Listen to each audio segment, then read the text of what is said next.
Welcome back to Nick Lenz's Comic Corner Classic That's Known Classics. This is episode number 1851 and Doubleshot number 1745. I have two group books, mind you, yes. The first is a spin-off of the main Avengers title.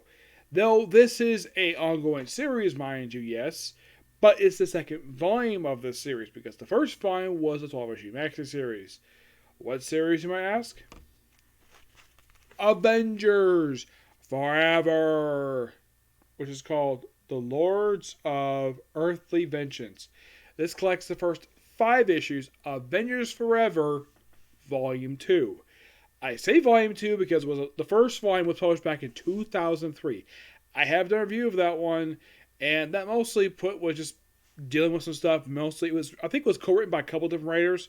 It was Kurt Busiek and I believe Steve Eichelhart. Well, actually, it was Celestial Madonna series. Venture was done by Kurt Busiek. That was the one that basically retconned that Lebra was actually survived the massacre done by the Zodiac robots. This book, despite its name, has nothing to do with the book at all.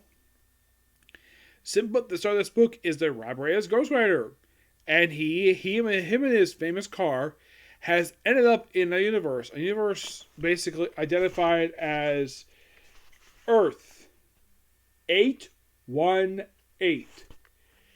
Which, that's interesting. Apparently it's like a post-apocalyptic future.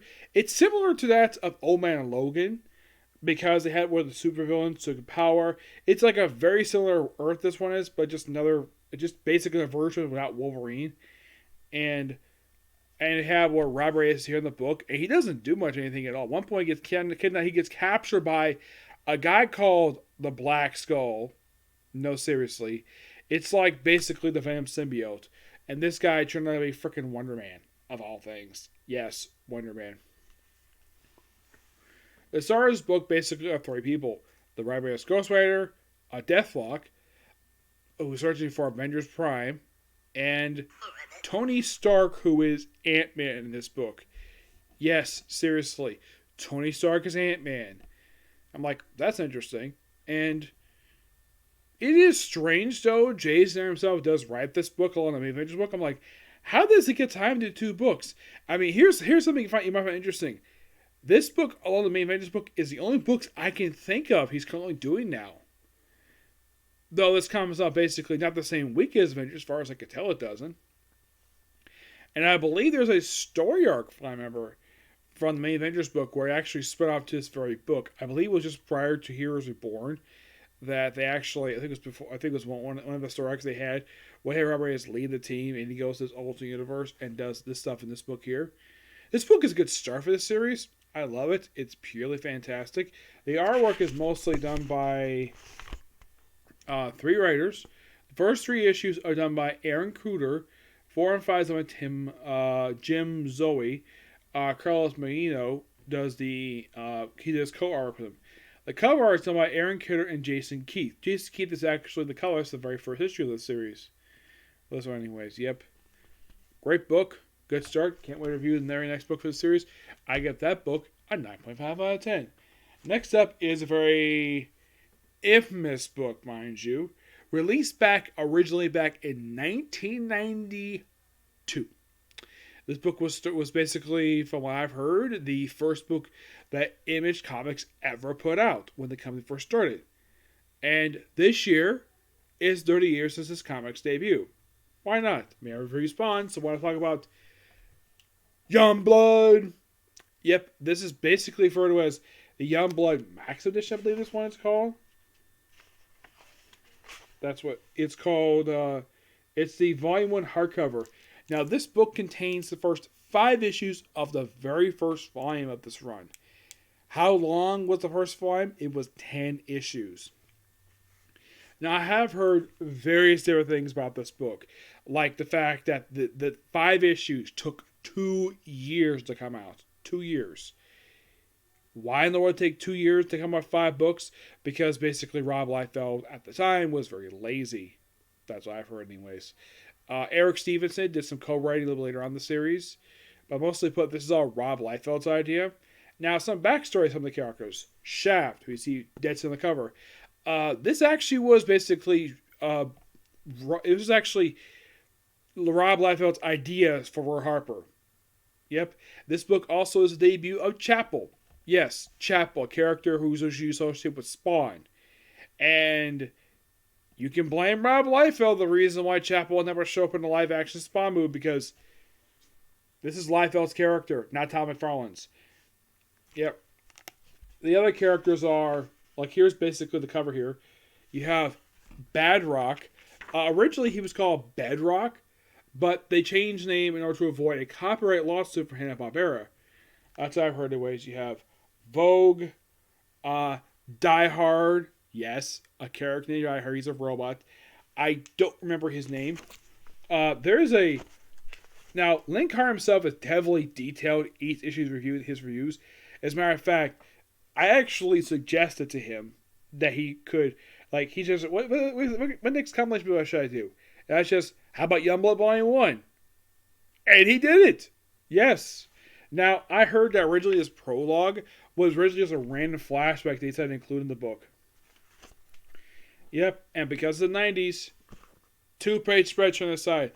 This guy is called Kirby, and from what I heard, he is homage. And here's this is Lord Darkthorn, who is basically a Darkseid ripoff.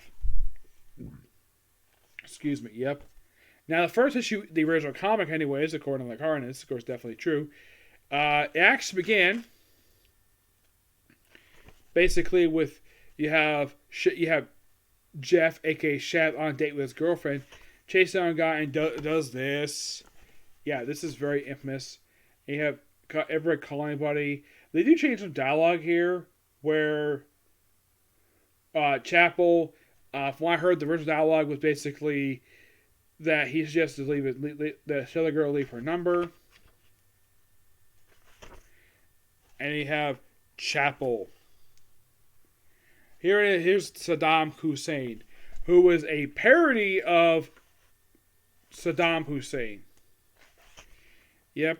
And there's a very infamous scene in this book, which Link Carr himself has kept in every video. Like, every one of his intros. Let's see if I can find it here. You have Die Hard hitting somebody with his groin. Yes, this is a very famous shot. Link Carr has memed this for over 15 years. This meme, this panel is so infamous. And the first issue ends, and then basically it was territory with groups coming together. And then we cut. Now, here's the thing. Originally, these last few pages here, which feature the Youngblood away team. The team you normally see is the home team. This is the away team. This was a backup feature they had in the book when the book was a flip book. Yes, a flip book.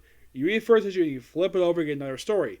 Starting issue 2, they basically served it as simply sort of like backdoor pilot some of the ongoing series. Like, they did it for Pitt, they did it for Shadowhawk, who is not really, he doesn't really, in the Ron Marks Image comics anymore. Nope. And mostly put basically, like, throughout this book, eventually the two Youngblood teams do meet with each other. It takes a while. And this whole, basically, this book is also sort of a like, the final issue of this book was actually published as a flip book for Brigade number 5. One of 2 books they did at the time, the other, of course, being, I think it was, like, Blood Brothers. I think it was a story called Blood Brothers. I think it was, was one of their book. They did it for, like, a flip book for that one. And that's basically what they did. And the final issue was, like, 15 pages. And I heard that issue 6 is, like, almost 40 pages. And it was released the following year after they had already released a spin-off book of Youngblood called Team Youngblood. Yep. The book itself is hilariously bad, but it's not terrible. I mean, I enjoy it. I enjoy reading this. Pure fun. I give this book a laughable 9 out of 10. I say laughable. It's not terrible per se. I mean, I don't hate Rob Liefeld's artwork, as basically Kara does, but I kind of enjoy this. Yeah, Joe Casey's kind of involved in the writing, but it's barely noticeable. I think the reason why his name is on this book, and this is my personal theory, I think because he rewrote a lot of the scripts for the issues. That's probably the reason why. Excuse me.